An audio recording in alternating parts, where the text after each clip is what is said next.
샬롬 할렐루야. 욥기 16장 7절에서 9절이요. 이제 주께서 나를 피로하게 하시고 나의 온 집안을 패망하게 하셨나이다. 주께서 나를 시들게 하셨으니 이는 나를 향하여 증거를 삼으심이라. 나의 파리한 모습이 일어나서 대면하여 내 앞에서 증언하리이다. 그는 진노하사 나를 찢고 적대시 하시며 나를 향하여 이를 갈고 원수가 되어 날카로운 눈초리로 나를 보시고. 욥기 강의 40회 남의 탓으로 돌리지 말자입니다. 모든 문제의 원인이 내 자신에게 있음을 깨닫고 하나님의 말씀 안에서 답을 찾아야 함을 말씀드리겠습니다. 첫째, 모든 것을 하나님의 탓으로 돌리는 욥기 16장 7절에 이제 주께서 나를 공곡해 하시고 나의 무리를 패괴케 하셨나이다. 욥은 자신이 공고하게 된 것도 친구들이 패괴케 된 것도 모두 하나님이 그렇게 만드신 거라고 말하고 있습니다. 공고하다의 사전적인 뜻은 형편이나 처지 따위가 딱하고 어렵다라는 뜻입니다. 그런데 영적인 공고함이란 마음의 힘을 잃어버린 상태지요. 이때 회개하고 회복하지 않으면 더 심해져서 아무것도 할 수가 없는 무기력한 상태, 의욕이 상실된 상태까지 이릅니다.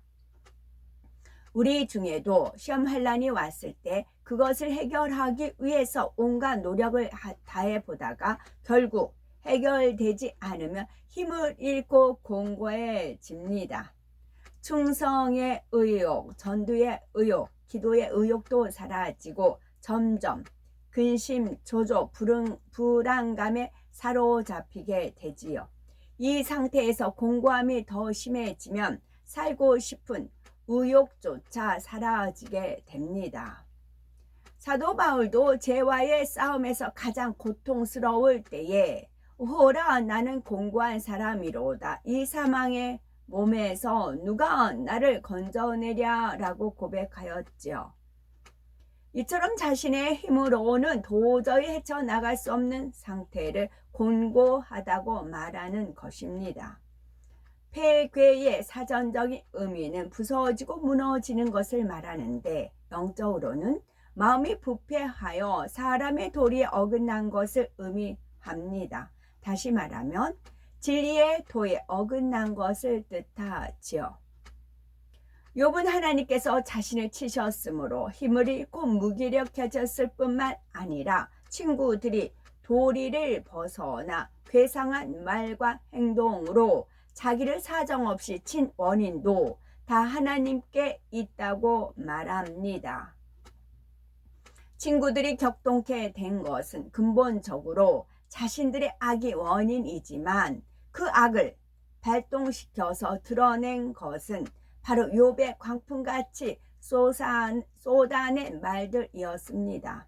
그런데 욥은 이 사실을 깨닫지 못한 채 하나님께서 친구들을 패괴케 하였다고 주장하고 있습니다. 두 번째, 모든 문제의 원인은 내 자신에게 있음을 알아야 합니다.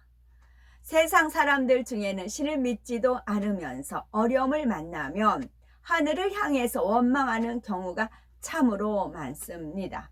예를 들어 농사를 짓는데 비가 오지 않아서 농작물이 어려움을 겪으면 하늘도 무심하시다 라고 하면서 믿지도 않았던 신을 향해서 원망 불평을 합니다. 무신론자나 믿음이 적은 사람들은 하나님께서는 왜 에덴 동산에 선악과를 두셔서 사람으로 하여금 죄에 빠지도록 하셨느냐라고, 하나님께서는 사랑이 많으신 분이라면 왜 무서운 지옥을 만드셨느냐고 묻고 따지기도 하지요. 자신이 죄악 가운데 행하니 혹여 있을 내세에 대한 두려움으로 하나님을 나쁜 하나님으로 매도합니다. 또 악할 때는 하나님의 역사가 나타나면 잘못되었다, 거짓이라 핍박하지요. 하나님의 역사가 거짓이어야 내세가 없는 것이요, 그래야 본인이 마음대로 죄를 지을 수가 있기 때문입니다. 주님을 믿는다 하면서 진리를 잘 알지 못하거나 순종하지 않는 분들 중에도 하나님을 오해하며 문제의 원인을 엉뚱한 데서 찾는 경우가 많습니다. 세상에 있을 때는 죄를 지으면서도 양심의 가책을 느끼지 않았습니다. 그런데 교회에 나와 말씀을 들으며 죄에 대해서 지적을 받으니 신앙생활 하는 것이 너무 힘들다, 말씀대로 행하는 것이 어렵다 라고 말합니다. 내가 말씀대로 순종하지 아니하고 죄를 짓고 있으니 힘든 것인데 엉뚱하게 교회 탓을 하는 것이지요. 또 충성하다가 일꾼 사이에 불화하거나 사람으로 인해서 시험이 들었을 때 상대 탓만 하는 경우도 있습니다. 하지만 이 또한 내가 화평하지 못한 이유요, 하나님을 첫째로 사랑하지 않았기에 충성을 멈춘 것이지요. 어떤 분은 하나님을 믿으면 축복을 받는다고 들었는데 왜 나에게는 축복이 오지 않습니까? 라고 묻기도 하는데, 이 또한 하나님의 말씀을 너무나 모르기 때문에 하는 질문입니다. 신명기 28장에는 하나님의 말씀을 삼가 듣고 그 모든 명령을 지켜 행하며 그 말씀에 순종하면 세계 모든 민족 위에 뛰어나게 하실 것이며 모든 복이 임하게 해주실 것이라고 말씀하고 있습니다. 요한 3서 1장 2절에 사랑하는 자여, 네 영혼이 잘됨 같이 네가 범사에 잘되고 강건하기를 내가 간구하노라 라고 말씀하셨지요. 영혼이 잘되는 만큼 범사가 잘되고 강건하다는 말씀은 역으로 표현을 하자면 영혼이 잘되어 있지 않기 때문에 형통하지 못하고 강건하지 못하다라는 것입니다. 또 갈라디아서 6장 7절에는 스스로 속이지 말라, 하나님은 만홀이 여김을 받지 아니하시나니 사람이 무엇으로 심든지 그대로 거두리라 말씀하셨으니 심지 않고는 거둘 수가 없습니다. 기도로 심으면 영혼이 잘 되는 거고 물질로 심으면 물질의 축복을 받습니다. 봉사로 심으면 건강해지는 등 무엇이나 심은 대로 거두기 때문에 축복을 받으려면 믿음으로 열심히 심어야 합니다. 또 하나님께서는 네 믿음대로 되라, 믿는 자에게는 능치 못할 일이 없느니라 말씀하셨지요. 그러니 영적인 믿음이냐 육적인 믿음이냐, 영적인 믿음이 얼마나 크고 작으냐에 따라서 열매가 다를 수밖에 없습니다. 만약 구해도 응답받지 못했다면 내가 진리 말씀에 안에 살지 않고 마음과 생각을 세상에 두고 있기 때문이지요. 이처럼 모든 원인은 바로 나 자신에게 있음을 알아야 합니다. 하나님께서 하신 말씀과 약속을 틀림없이 지키시는 분이기 때문입니다. 하나님께서는 하신 말씀과 약속을 틀림없이 지키시는 분이기 때문입니다. 세 번째, 진리 말씀 안에서 답을 찾아야. 욥기 16장 8절에 주께서 나를 시들게 하셨으니 이는 나를 향하여 증거를 삼으심이라. 나의 파리한 모양이 일어나서 대면하여 나의 죄를 증거하나이다. 꽃을 꺾으면 그 꽃은 이미 생명의 근본인 뿌리에서 떠났기에 시간이 지나면 시들어 버리고 맙니다. 마찬가지로 욥은 자신의 생명의 근원이 되었던 재물과 가족과 건강과 자녀 등을 하나님이 쳐버리셨기에 자신은 그 과정 속에서 공고함을 이기지 못하고 시들어 버렸다는 것입니다. 욥은 왜 이런 시험과 환란이 자기에게 임했는지 원인을 알려고 하지도 않고 친구들의 말을 들으려고도 하지 않으니 깨달을 수가 없었습니다. 진리 말씀에 비추어 보면 반드시 내게 무엇이 문제였는지 드러나는 법이지요. 혹여 발견되지 않았다면 기도와 금식을 해서라도 깨닫고자 노력할 때 반드시 성령께서 깨달을 수 있도록 도와주십니다. 그리고 깨달은 후에는 회개하고 돌이키면 하나님의 긍휼을 입을 수가 있는 것이지요. 우리는 하나님의 말씀을 기준 삼아서 매사에 내 감정에 치우치거나 내 생각에 맞추지 말고 상대의 입장에서 생각할 수 있어야 합니다. 결국은 문제의 원인을 남의 탓으로 돌리지 말고 바로 내 탓, 내 자기 탓으로 돌릴 때 해결된다는 사실을 명심해야 합니다. 영적으로 파리하다는 것은 다 허물어져 버린 상태를 말하죠. 나무에서 줄기가 끊어져 버린 상태 또는 해가 구름에 가려진 상태처럼 생명의 근원이 없어진 상태를 말하지요. 욥은 부유함도 건강도 가족도 없어졌고 친구들마저 대적이 되어버렸으니 내가 이처럼 시들고 파리해진 것이 바로 하나님께서 나를 치신 증거입니다. 그런데 친구들은 나의 파리한 모습을 보고 내가 지은 죄 때문에 벌을 받았다고 생각합니다. 라고 말하고 있습니다. 욥 자신은 의인임에도 이렇게 엄청난 시험 환란이 온 것은 천지전능하신 하나님만이 하실 수 있는 거라며 모든 탓을 하나님께 돌리고 있는 거죠. 그러니 마음 안에 있는 서운함, 불평, 원망, 짜증을 아주 당당하게 마음껏 발설하고 있지요.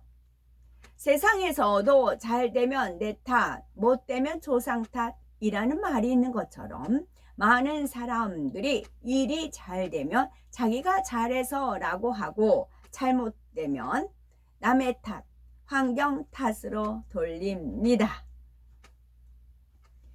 그러나 자신이 볼 때는 옳은 것 같아도 하나님 말씀에 비추어 보면 반드시 진리에서 벗어난 일을 했기 때문에 문제가 생긴다는 사실을 알아야 합니다. 하나님 말씀에 순종하는 사람은 지혜롭고 현명하게 대처하므로 사기 당하는 일도 없습니다. 사람들이 사기를 당하는 경우는 대부분의 물질의 욕심이나 자기 유익을 구하는 마음 때문이지요. 보증을 서주었다가 문제가 생기는 경우도 마찬가지입니다. 하나님께서는 성경 곳곳에 보증 서는 것을 금하고 계시지요. 당장은 보증 서주지 않으면, 담보 잡혀주지 않으면 형제나 친구를 위험 속에서 건져주지 않는 것 같고 모른 척 배신하는 것 같다 해도 결과를 보면 그렇지가 않습니다. 나중에 보면 가족을 구하는 길이고 친구를 더 이상 망하지 않게 하는 길이므로 하나님께서는 보증이나 담보를 서지 않는 것이 선이라 말씀하십니다.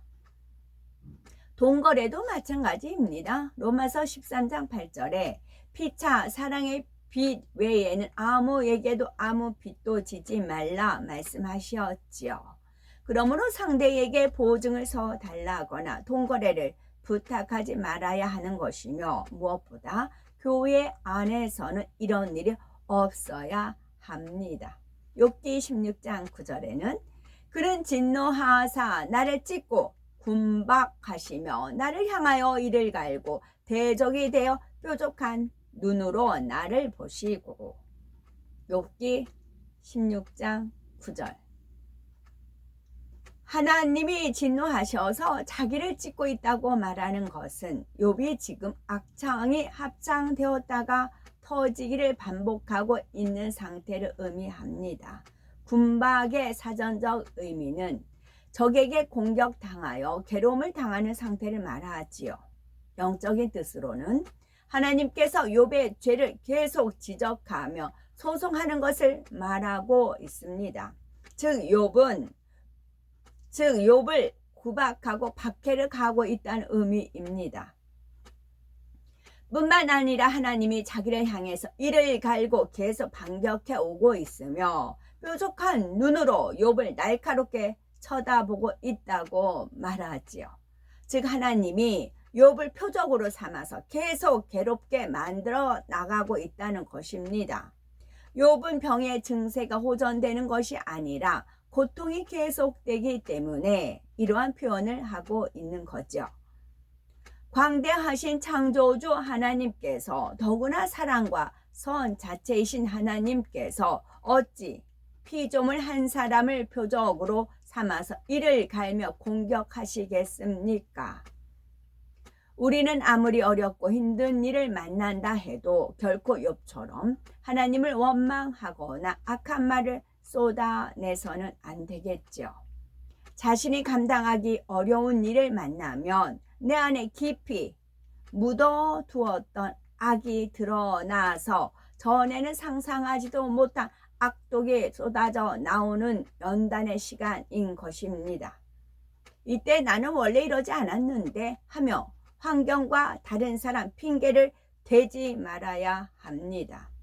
나도 알지 못했던 악한 나의 모습을 이제 발견하였으니 기필코 버리고 변화되리라 다짐하며 노력하면 됩니다.